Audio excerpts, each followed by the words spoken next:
तो हेलो दोस्तों, मैं हूं आपका दोस्त और होस्ट स्नील और आप सुन रहे हैं स्नील हॉरर स्टोरी। कहानी को देखने से ज़्यादा सुनने में मज़ा आता है, तो अपने हेडफोन लगा लीजिए। आज की कहानी का नाम है सुनसान रास्ता। दोस्तों, कहानी शुरू करने से पहले आप चैनल को सब्सक्राइब कर लें और अगर आपको कहानी अच्छी लगी तो आप लाइक कर देना। तो दोस्तों, कहानी को शुरू करते हैं। रात के सन्नाटे में जब चाँद बादलों के पीछे छिपा हुआ था, एक पुराना टूटा फूटा रास्ता गांव के बाहर जंगल की ओर जाता था।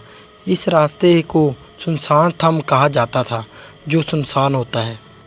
गांव वाले इस रास्ते से रात को गुजरने से भी डरते थे।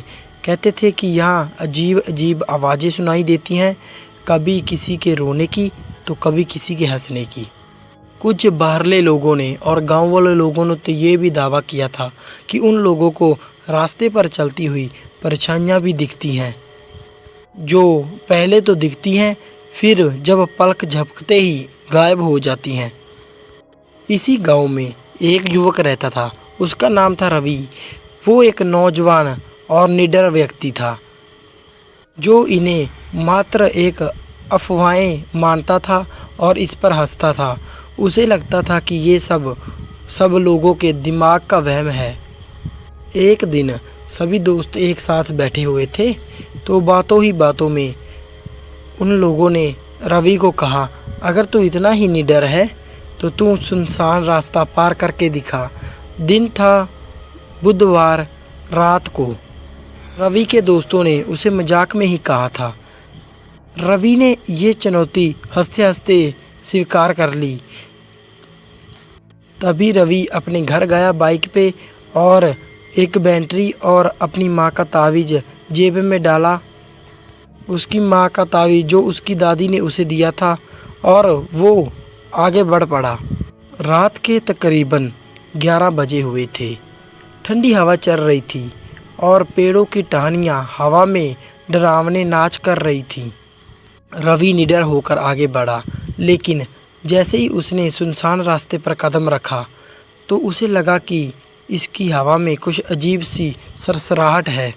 तभी रवि ने अपनी टॉर्च जलाई, लेकिन उसकी टॉर्च रास्ते को घने अंधेरे को चीर नहीं पा रही थी। कुछ कदम चलने के बाद उसे दूर से कुछ हल्की सी आवाज़ सुनाई दी, जैसे कोई धीरे धीरे फुसफुसा रहा हो। कोई है क्या? रवि ने जोर से पुकारा, लेकिन जवाब में सिर्फ सन्नाटा ही था। उसने खुद को समझाया कि ये सिर्फ मेरे मन का और मेरे दिमाग का वहम है, ये सिर्फ हवा की वजह से हो रहा है। लेकिन तभी उसे अपने पीछे किसी की धीरे धीरे कदमों की आहट सुनाई दी। वो एकदम से पलटा, लेकिन वहाँ कोई नहीं था। उसका दिल जोर से धड़कने लगा। अब उसके मन में धीरे धीरे डर लगने लगा था। जो कभी किसी से डरता नहीं था, वो अब इस समय डर रहा था। उसने तभी जेब में हाथ डाला और जेब में ही तावीज़ को कसकर पकड़ लिया और आगे बढ़ने की कोशिश की। तभी अचानक उसे रास्ते के किनारे एक पुराना और जंजर मील का पत्थर दिखा। उस पर लिखा था, कभी कोई पीछे मत मुड़ना। रवि के तो रोंगटे खड़े हो गए इतना पढ़ते ही। तभी उसने सोचा, ये कोई मेरा दोस्त मुझसे मजाक कर रहा है। लेकिन जैसे ही उसने आगे कदम बढ़ाया, उसे लगा कि कोई ठंडा हाथ उसके कंधे पर रखा गया है। वह जोर से चीखा और पलटा, लेकिन वहाँ कोई भी नहीं था। तभी अचानक जंगल के किनारे से, या कह सकते हैं बीच से, किसी औरत के रोने की आवाज़ आई। आवाज़ इतनी अजीब सी थी कि रवि का मन उसे अनसुना करने का हुआ ही नहीं। रवि ने सोचा शायद कोई मुसीबत में है, लेकिन जैसे ही वह उस दिशा में बढ़ा, टॉर्च की रोशनी में उसे एक सफ़ेद साड़ी में लिपटी हुई औरत दिखी, जो पेड़ के पीछे उसे ही झांक रही थी। उस औरत की आंखें इतनी काली थीं और चेहरा इतना पीला था कि रवि का तो जैसे खून ही जम गया। तू कौन है? रवि ने हकलाते हुए पूछा, लेकिन जवाब में वह आकृति धीरे धीरे मुस्कुराई और इतनी अजीब मुस्कुराई कि रवि के तो जैसे पूरा शरीर सुन्न पड़ गया हो। उसकी मुस्कान इतनी भयानक थी कि रवि के तो अब पैर ही जम गए। तभी हवा में एक ठंडी सरसराहट के साथ वह आकृति पलक झपकते ही गायब हो गई। रवि का दम टूटने लगा था। अब वो भागना चाहता था, लेकिन जैसे कि उसके पैरों में जान ही नहीं थी। तभी फिर से वही फुसफुसाहट सुनाई दी, लेकिन इस बार उसके बिल्कुल कानों के पास। अब तो यहाँ का है। इतना सुनते ही रवि का दिल इतनी जोर से धड़क रहा था अब कि उसे लगा कि उसका सील जैसे सीने से ही बाहर दिल निकल आएगा। हवा में इतनी ठंडक थी कि अब उसकी सांसें हवा में जैसे बादल भर रही थी और दूर कहीं एक सन्नाटे की आवाज़ पीछे से आ रही थी।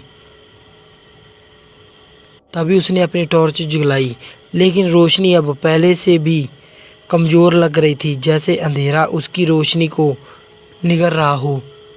तभी उसने अपने मन में फैसला किया कि वह पीछे मुड़ेगा और भागकर अपने गांव लौट जाएगा। उसे अब ये ही लग रहा था कि मैं ये क्यों कर बैठा, ये गलती। लेकिन जैसे ही वह पीछे मुड़ने की कोशिश की, उसे अब ये महसूस हो रहा था कि ये रास्ता वैसा नहीं था। पीछे का रास्ता जो गांव की ओर जाता था, अब एक घने जंगल में खो सा गया था। पेड़ों की टहनियाँ ऐसी लग रही थी जैसे कोई उसे घूर रहा हो। तभी उसे उस मील के पत्थर का संदेश याद आया, पीछे मत मुड़ना। उसके दिमाग में अब ये बार बार गूंज रहा था। ये क्या हो रहा है? रवि ने खुद से कहा। उसकी आवाज़ अब कांप रही थी। उसने तावीज़ को और कसकर पकड़ा, लेकिन अब वह तावीज़ भी ठंडा और भारी लग रहा था, जैसे उस तावीज़ में ही कोई अब अनजानी ताकत समा गई हो। तभी अचानक उसे फिर से उसी औरत की रोने की आवाज़ सुनाई दी, लेकिन इस बार वह दूर से नहीं बल्कि और भी करीब से आ रही थी। उसने टॉर्च की रोशनी के सामने और घुमाई। वहाँ रास्ते के बीचों बीच फिर से वही सफ़ेद साड़ी वाली औरत खड़ी थी, लेकिन इस बार उसका चेहरा बिल्कुल साफ दिख रहा था। उसकी आंखें अब अकेली काली नहीं थी, वो काली, गहरी और चमक रही थी, जैसे उसमें कोई अनंत अंधेरा कैद हो। उसकी अजीब सी मुस्कान अब और भी भयानक लग रही थी। उसके दांत जैसे खून से सने थे। तू क्या चाहती है? रवि ने चीखते हुए पूछा, लेकिन उसकी आवाज़ हवा में गुम हो गई। आकृति धीरे धीरे उसकी ओर बढ़ने लगी, लेकिन उसके पैर ज़मीन से नहीं हट रहे थे। उस औरत के पैर हवा में ही थे, उसके ज़मीन पर पैर ही नहीं थे। रवि ने पैरों के तले जैसे ज़मीन खिसक गई हो। रवि के पैरों तले जैसे ही ज़मीन खिसकी, उसने भागने की कोशिश की, लेकिन जैसे ही वह मुड़ा, उसे एहसास हुआ कि अब वो उस सड़क पर, वीरान सड़क पर नहीं, बल्कि पुराने गीले शिले मकान में बिल्कुल सामने उसके खड़ा था। मकान की खिड़कियां और दीवारें फटी हुई थीं और खिड़कियों से अंधेरा झांक रहा था। दरवाज़ा आधा खुला था और आधा एक हल्की सी नीली रोशनी में टिमटिमा रहा था। रवि को ये महसूस हुआ कि ये मकान पहले यहाँ नहीं था। ये क्या जादू है? उसने सोचा, लेकिन तभी उसे आकृति की ठंडी कड़कड़ाती हुई हंसी उसके कानों में गूंजी। वह अब ठीक उसके पीछे खड़ी थी। भागने का कोई फायदा नहीं, उस आकृति ने कहा। उसकी आवाज़ ऐसी थी जैसे कई हजारों लोग या हजारों आत्माएं एक साथ बोल रही हों। तूने रास्ता चुना, अब हम चुनेंगे तुम्हें। रवि ने तभी हिम्मत जुटाकर पूछा, तू कौन है और ये जगह कहाँ पर है? आकृति ने कोई जवाब नहीं दिया, लेकिन उसके बजाय उसने अपनी उंगली उठाई और मकान की ओर इशारा किया। रवि को लगा कि कोई अदृश्य ताकत उसे उस दरवाजे की ओर खींच रही है। रवि रुकने की कोशिश कर रहा था, लेकिन उसके पैर अब खुद ब खुद चल रहे थे। अंदर अंदर से बच्चों के हंसने की अब आवाज़ भी आ रही थी, लेकिन ये हंसी बिल्कुल भी नॉर्मल नहीं थी। ये ऐसी थी जैसे कई लोग उसका मजाक उड़ा रहे हों, कई छात्र बच्चे। वो जैसे जैसे अंदर गया, उसने जैसे ही कदम अंदर रखा, दरवाज़ा अपने आप बंद हो गया। कमरा ठंडा और नम था। दीवारों पर पुराने फटे हुए चित्र लटक रहे थे जिसमें लोग, लेकिन उनके चेहरे पर आंखें नहीं थीं। कमरों के बीच में एक लंबा और पुराना शीशा पड़ा था। वो शीशा धुंधला और टूटा हुआ था। रवि ने उसमें अपनी परछाई देखने की कोशिश की, लेकिन जैसे ही वह उसका चेहरा उस आईने की ओर किया, उसका चेहरा उसमें आया ही नहीं। ये वही आकृति थी जो दर्पण के अंदर से अब उसे ही झांक रही थी, जो पहले एक अजीब सी मुस्कान दे रही थी। तू यहाँ क्यों आया? आकृति ने उस शीशे में से पूछा। क्या तू सच जानता है? तभी रवि ने कहा, कौन सा सच? रवि ने अब हकलाते हुए पूछा। सुनसान थम कोई रास्ता नहीं, उस औरत ने कहा। उसकी आवाज़ अब और भी डरावनी और खतरनाक हो गई थी। तभी उस घर की दीवारें, जिस घर के सामने वो खड़ा था, वो दीवारें अब हिलने लगी थी। फर्श नीचे ऐसी आवाज़ें जैसे कोई चीख रहा हो। रवि ने देखा कि अब शीशे में वो आकृति अकेली नहीं थी। उसके पीछे सैकड़ों परछाइयाँ थी, सभी के चेहरे, उन सभी की आंखें काली।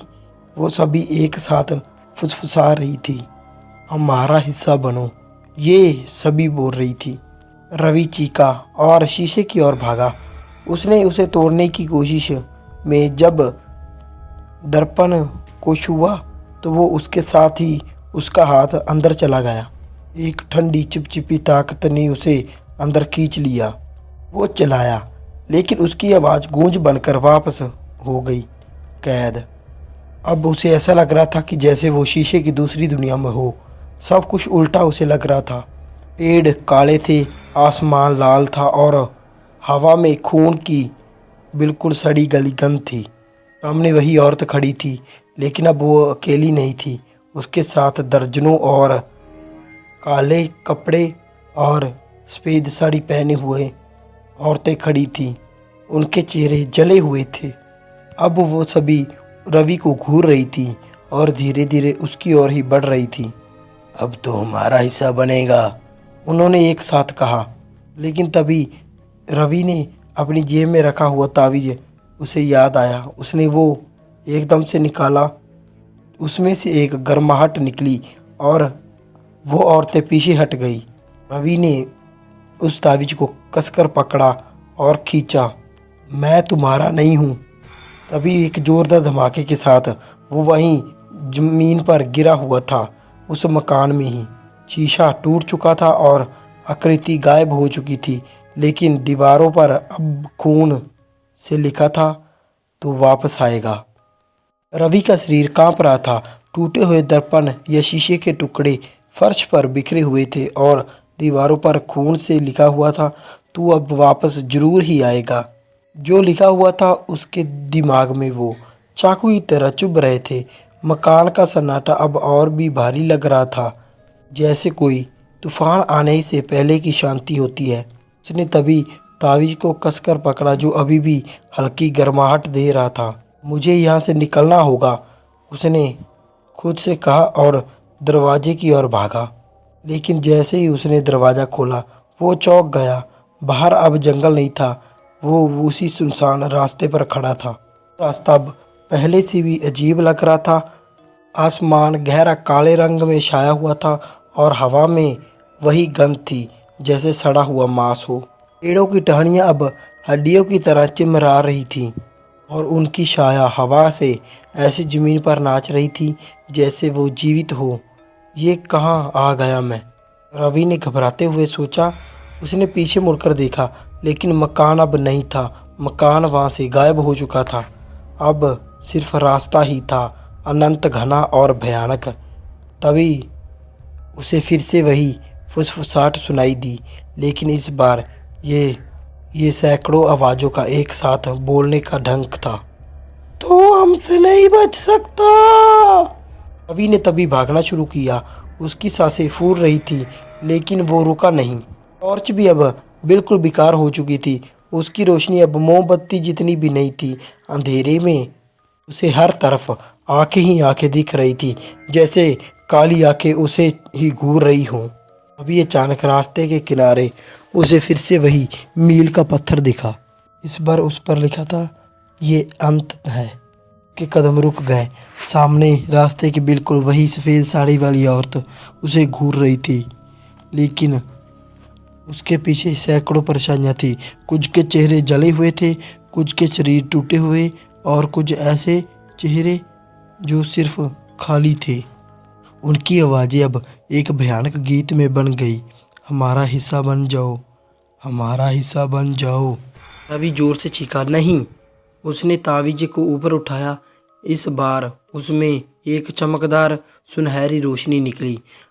वो औरतें पीछे हट गईं, लेकिन जो सफ़ेद साड़ी वाली औरत थी, जो सबसे आगे खड़ी थी, वो नहीं हटी। उसने अपनी काली आंखों रवि पर टिकाई रखी। तभी रवि ने घबराते हुए पूछा, कौन हो तुम? ये सब क्यों कर रही हो? जाल, आकृति ने इतना बोला उस औरत ने और हंसी। उसकी हंसी से पता नहीं या मेरी ज़मीन कांप रही थी या मेरी लातें, ये आज तक मुझे पता नहीं चला। ये जाल नहीं, सच है। ये रास्ता तुम्हें हमेशा बुलाता रहेगा। तेरे खून में ही इसका अंधेरा है। क्या तुम्हें याद नहीं, तेरा परिवार वो भी यहाँ आए थे? रवि के दिमाग में बिजली जैसी कांप उठी। उसे तभी अपनी दादी की बात याद आई, जो उसे बचपन में डरावनी कहानियाँ सुनाती थी। उस दादी ने एक बार बताया था कि उसके दादा भी ऐसे ही एक बार जंगल में गए थे और कभी लौट कर नहीं आए। क्या ये वही रास्ता था? क्या उसका परिवार भी इस अंधेरे में शिकार हुआ था? नहीं, ये झूठ है, रवि ने कहा, लेकिन उसकी आवाज़ में अब विश्राम सा नहीं था। उसके मन में अब शंका थी। औरत ने अपना हाथ उठाया और उसके हाथ के नाखून लंबे और नुकीले हो गए। अब तू हमारा है, उस औरत ने इतना बोला, या फिर उस रास्ते की ओर इशारा किया। यहाँ पर एक चमकदार दरवाज़ा दिख रहा था, या कह सकते हैं रोशनी दिख रही थी। उस रोशनी से बाहर निकल जा, लेकिन याद रखना, बाहर की दुनिया वैसी नहीं होगी। रवि ने तभी उस दरवाजे की ओर जा उस रोशनी की ओर देखा और वो ही उसकी आखिरी उम्मीद थी। लेकिन उसे उस औरत की बात पर शक था। क्या ये कोई और जाल था? तभी अचानक तावीज़ फिर से चमका और उसमें से एक आवाज़ सुनाई दी, उसकी दादी की आवाज़, भाग रवि, भाग, अभी भाग। उसने पूरी हिम्मत जुटाई और दरवाजे की ओर दौड़ा। वो औरतें चीखते हुए उसका पीछा करने लगी। उनके नाखून उसके कपड़े को छू रहे थे, क्योंकि उन औरत या कह सकते हैं उन चड़ेलों की ठंडी सांसें उस पर, उनकी गर्दन पर महसूस हो रही थी। लेकिन रवि रुका नहीं। उसने आखिरकार छलांग लगाई और दरवाजे से पार हो गया। अगली सुबह गांव वालों ने रवि को बाहर सुनसान रास्ते पर बेहोश पाया। उसका चेहरा डर के मारे पीला था और उसके बाल रातों रात सफ़ेद हो गए थे। जब वो होश में आया, उसने किसी को कुछ नहीं बताया। वह बस चुपचाप अपने घर चला गया। गांव वालों ने नोटिस किया कि रवि अब पहले जैसा नहीं था। वो रात को कभी भी अब घर से बाहर नहीं निकलता और उसकी आंखों में हमेशा एक डर बना रहता। कुछ हफ्ते बाद एक और बुधवार की रात गांव वालों ने सुना कि रवि गायब हो गया।